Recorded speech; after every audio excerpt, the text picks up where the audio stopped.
Hi Aquarius, Sun, Moon and Rising. This is your love life reading for the second half of November. A slightly different format this time. There is an explanation in the description if you want to know what that is. Otherwise, I'm going to get stuck into the reading. So the overriding energy of the reading is the Seven of Wands. Now, when the Seven of Wands comes up, it can feel like things are coming at you from every direction. You can have so much on your plate. You may be having to battle on different fronts. But as we look at this card, all we see are the weapons being held up to this person. But she looks totally resolute. Look how she stands there with her wand in her hands and she's ready to fight.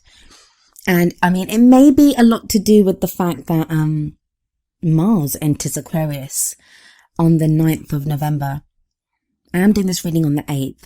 So a lot of this energy you may find is what you bring into the second half of November. So anyway, so we see this person is ready to fight. And I always say the Seven of Wands, there's nothing in the Seven of Wands to show that you won't be victorious. In fact, I always feel like it's a test. Like it tests you that you can win, you can come out on top. But a lot of Aquarians may find themselves feeling more aggressive at this time. And that can be kind of an influence of Mars when Mars is in your sign. And I mean, it's something that I'm aware of too, because I have an Aquarian sun, as many of you know. So there is that overriding energy. Wands can be fiery and passionate and willing to fight. I mean, it's a different energy from the kind of cold, logical Aquarius mind that sometimes Aquarians are known for. But there is that passion. Aquarians fight, but usually they come from a very logical place to fight for something. This is more passionate, but there is that confidence to know that you will win. And like I said, it can be a test. It can be a test by spirit, the universe, or even a literal test in our lives that maybe you're going through exams. Maybe you're dealing with job interviews or something, but it can be a test in time. Now, what's at the heart of the reading, which is a very interesting card, is the Ten of Cups. And the Ten of Cups is the happily ever after. Now, if you're not living your happily ever after right now, this can be your kind of eye on the prize. Like this is where Aquarius wants to go. Who says Aquarius is all cold? I mean, I know I just said it, but I know Aquarius can be known to be that kind of cold, analytical, kind of withdrawn. We can detach from our emotions, but this is the opposite. It's like we want that. So Aquarius wants that happily ever after, wants that, this can be also to do with reunions, gatherings, social meetings, groups of people, and that is very Aquarius, being in a group of friends. But it's in a love life reading, it usually indicates the happily ever after. And I feel like that is very important to a lot of Aquarians. And that's a huge thing for Aquarius to admit. The kind of past energy that you're bringing into the second half of November, Aquarius, is the Two of Swords. The Two of Swords can talk about conflict, can talk about being defensive, being afraid to move forward, protecting yourself. I mean, look at the way this woman has those two swords held out, and she's like on her tippy toes like a ballerina. And she's blindfolded, and it can be that whole, like, you know how kids are like, you know, I don't want to see it, I don't want to see it. So it can be that kind of energy, and like that's what you've gone through. And for reason. I mean, you've not done this to be difficult or to create problems. It's because you've had this difficult balancing act to do. You may have been hurt. You may have had a painful breakup. I mean, it is the Two of Swords. And that's caused you to protect yourself, to not get involved with people, to not allow love into your life. Very new energy coming in now. We have the Ace of Pentacles energy. And that's in your present. And that's kind of causing you to get very real, Aquarius. It's causing you to be very real. In a general reading, this would normally be a new way to make money, maybe a new home. It's a new practical beginning. But in a love life reading, it can be a new getting very real about your love life, like the practical side of it, but wanting to begin afresh, wanting to begin anew. It can be that real earthy connection with someone else. I love the energy that comes in the future. I think for those of you Aquarians that have been working really hard to get in a good financial situation, and that Ace of Pentacles can show that maybe you've been receiving returns on work that you've been doing in your practical life.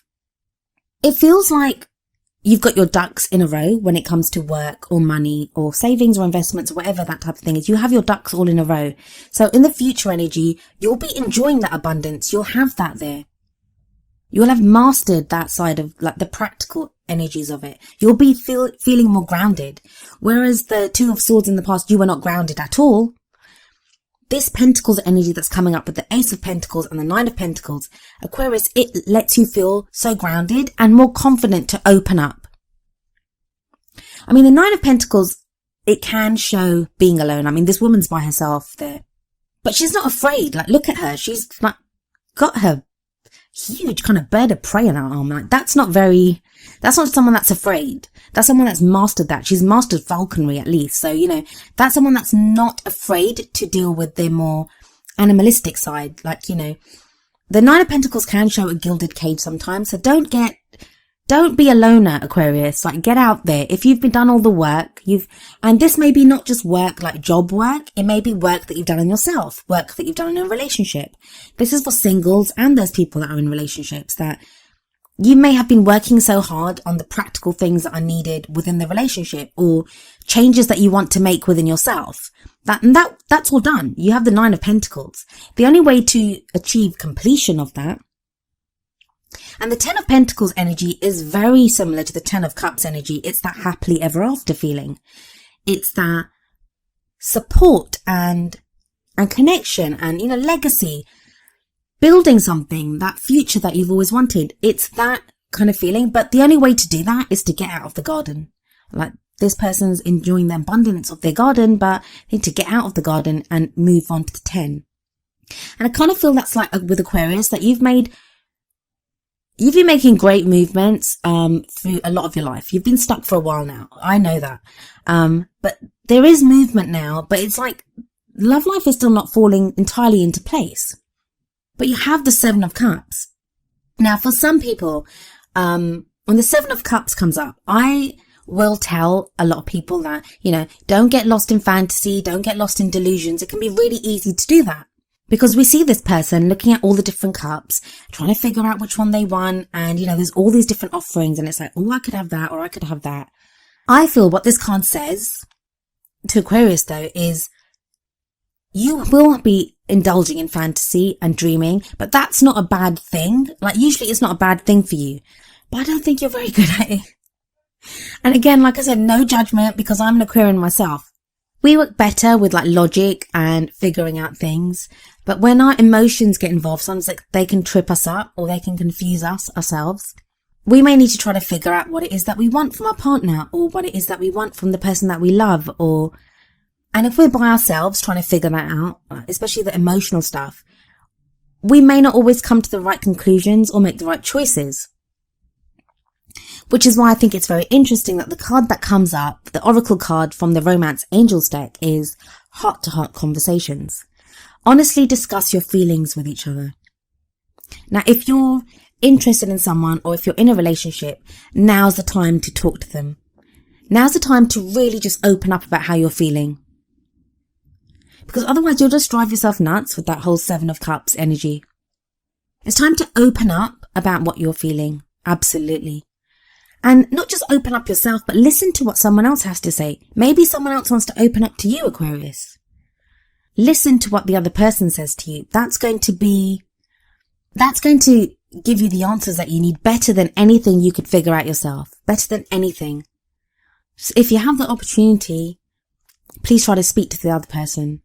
If you're single, this heart-to-heart conversation can be with yourself, can be with spirit, can be like honestly discussing, like it seems weird to say discussing with yourself, but it can be that, like trying to figure out within yourself what it is that you want.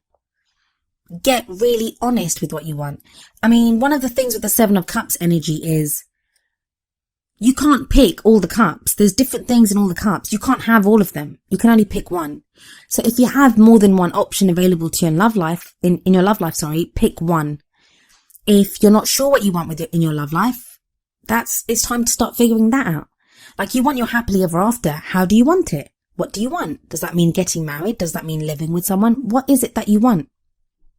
And let's not forget the Seven of Wands energy that came up at the beginning, where we might have done the whole blindfolded, trying to keep the balance thing with the Two of Swords and protecting ourselves. Seven of Wands is like, you come out swinging. So, like, don't be too aggressive. Be open to listening to what someone else has to say. Stand your ground. By all means, stand your ground. But be open to hearing what messages of love come to you, what someone has to say to you about love. And this might not even be someone that you're interested in. It might be someone that you would never consider in a million years to date or to be in a relationship with. Maybe they have something to say to you at this time that you need to hear. So the wisdom of the oracle card that I picked for you was number 44, Thinker. I shall read from the book for this card. The essential meanings: strategy, being analytical and logical. That's very much Aquarius there, right there.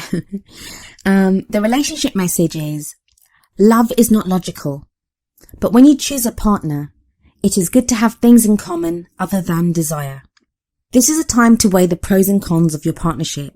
If there is enough common ground, go for it. If not, there are other fish in the sea. Don't force it to work. And should others tell you who they are, take them at their word. Now is not the time to indulge in a fantasy, no matter what. In this case, the facts are the facts. And that's very much echoes what I was saying about the 7 of Cups and the heart-to-heart conversations. Listen to what you're being told and don't get lost in the emotional stuff. I mean, even if you love someone, even if you really feel love for someone, don't let those feelings cloud what you're thinking. And Aquarius, you're so good at doing that. I don't know what's happening here. Maybe it's the arrival of Mars in Aquarius. Maybe that's what's causing this kind of confusion and kind of urging you to act when maybe you should be listening and taking someone at their word.